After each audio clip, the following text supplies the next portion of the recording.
Salut les passionnés de science et d'aventure. Aujourd'hui, on plonge dans un monument de la littérature, une épopée qui a prédit le futur bien avant qu'il n'existe. De la Terre à la Lune, de Jules Verne.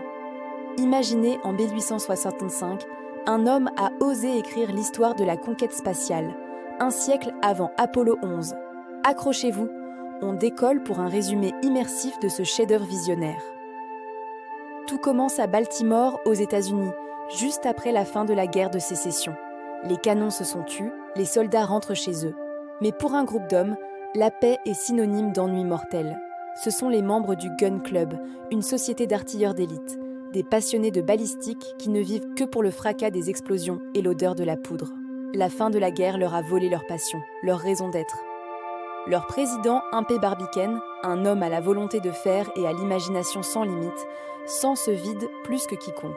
Il lui faut un nouveau projet, quelque chose de grandiose, un défi qui secouera le monde et redonnera un but à ses compagnons d'armes. L'air est lourd d'attente. Le Gun Club a besoin d'une nouvelle cible. Et c'est lors d'une réunion mémorable que Barbicane lâche sa bombe. Devant une assemblée suspendue à ses lèvres, il dévoile son idée folle, son projet ultime. Construire un canon assez puissant pour envoyer un projectile. Sur la Lune.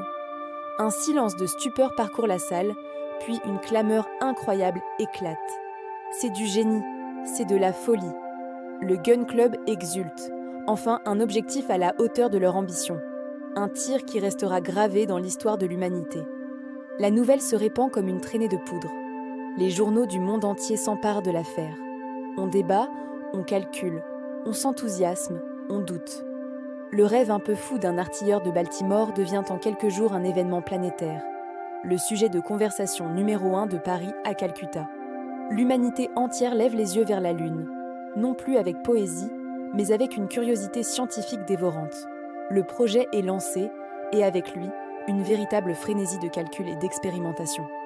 Le Gun Club se transforme en un gigantesque laboratoire à ciel ouvert. Quelle sera la composition du projectile ? De l'aluminium, un métal alors incroyablement précieux et léger. Quelle poudre utiliser ? Le fulmi-coton, bien plus puissant que la poudre noire traditionnelle. Quelle forme pour l'obus ? Conique, pour fendre l'atmosphère. Chaque décision est le fruit de débats enflammés où la science se mêle au spectacle. Il faut un canon titanesque, une pièce d'artillerie comme le monde n'en a jamais vu, qu'on devra couler à même le sol. La Lune, cet astre lointain et mystérieux devient soudain un point sur une carte, une destination. Baltimore, autrefois ville d'arsenaux, devient le cœur battant de la première conquête spatiale. Le rêve prend forme, équation après équation. Mais toute grande idée a ses détracteurs. Et l'ennemi juré de Barbicane ne tarde pas à se manifester. Il s'appelle le capitaine Nicholl. C'est un expert en blindage, l'homme qui passait son temps à inventer des plaques de métal que les obus de Barbicane devaient y percer. Pour lui, ce projet lunaire n'est qu'une pure folie, un gaspillage d'argent et d'énergie, et surtout une entreprise vouée à l'échec. Il parie des sommes folles que le projectile n'atteindra jamais sa cible. Leur rivalité, déjà bien connue, éclate au grand jour et devient une véritable guerre d'idées, un feuilleton public que le monde suit avec passion. C'est un duel entre l'offensif et le défensif, entre l'audace et la prudence, entre deux titans de la science qui s'affrontent par journaux interposés. Le voyage vers la Lune n'est plus seulement un exploit technique, c'est aussi un combat idéologique. C'est alors qu'un personnage inattendu entre en scène et vient tout bouleverser. Il arrive de France, il est fantasque, charismatique, audacieux, c'est Michel Ardan. Un aventurier artiste, un poète de l'action qui capte immédiatement l'attention du monde entier. Dans un télégramme devenu célèbre, il ne se contente pas de soutenir le projet, il propose une modification qui change tout. Et si le projectile n'était pas creux ? Et si quelqu'un montait à l'intérieur pour voyager jusqu'à la Lune ? Et cette personne, ce sera lui, Michel Ardan. L'idée, jugée complètement insensée au départ, séduit le public par son panache. Ardan, avec son éloquence et son charme irrésistible, transforme une expérience balistique en une véritable épopée humaine. Mieux encore, lors d'une conférence publique mémorable, il réussit l'impossible. Il réconcilie Barbicane et Nicholl, les convainquant de mettre de côté leur querelle au nom d'un but plus grand. Le projet a maintenant son équipage.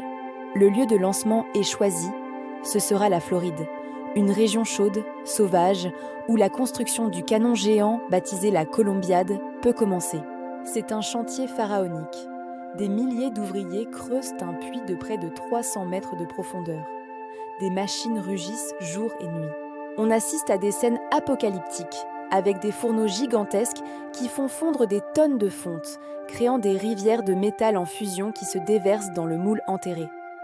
Le site de Stones Hill devient un volcan artificiel, une fournaise où l'ingéniosité humaine défie les lois de la nature. Le monde entier a les yeux rivés sur la Floride, suivant chaque étape de la construction comme un spectacle grandiose et sacré. Le Cannon, ce monstre d'acier, prend lentement forme au cœur des marais. Pendant ce temps, on prépare le vaisseau. Le projectile n'est plus un simple obus, c'est une véritable petite maison volante. Il est aménagé avec un soin incroyable pour l'époque. Des sièges capitonnés montés sur des systèmes d'amortisseurs pour résister au choc du départ des réserves de nourriture de l'eau. Du gaz pour l'éclairage et le chauffage, et même une bouteille de bon vin pour trinquer en absenteur. Barbicane, l'ingénieur, Ardan, le poète, et même Nicole, le sceptique rallié à la cause, décident de partir tous les trois ensemble. Leur ancienne rivalité s'est transformée en une camaraderie d'explorateurs, unis par une même soif de découverte. Partout sur le globe, les préparatifs vont bon train. Des astronomes du monde entier se préparent à observer le passage du projectile. Une foule immense venue de tous les continents converge vers la Floride, transformant la région en une véritable foire mondiale. La Lune n'est plus un rêve, c'est une promesse. Le grand jour arrive enfin. L'atmosphère en Floride est électrique, un mélange d'excitation, de fête et d'angoisse sacrée.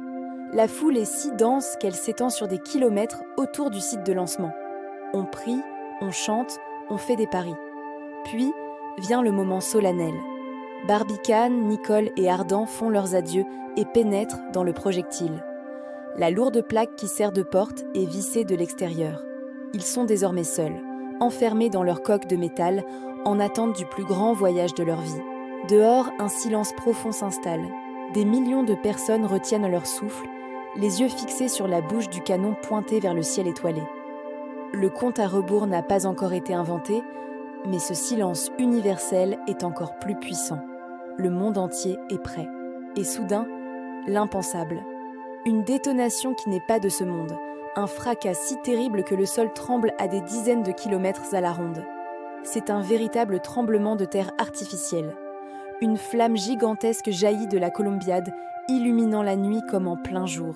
Le projectile, propulsé par une force inouïe, s'arrache à la terre et file vers le ciel, traçant un arc de feu fulgurant avant de disparaître, minuscule point lumineux perdu dans l'immensité de l'espace.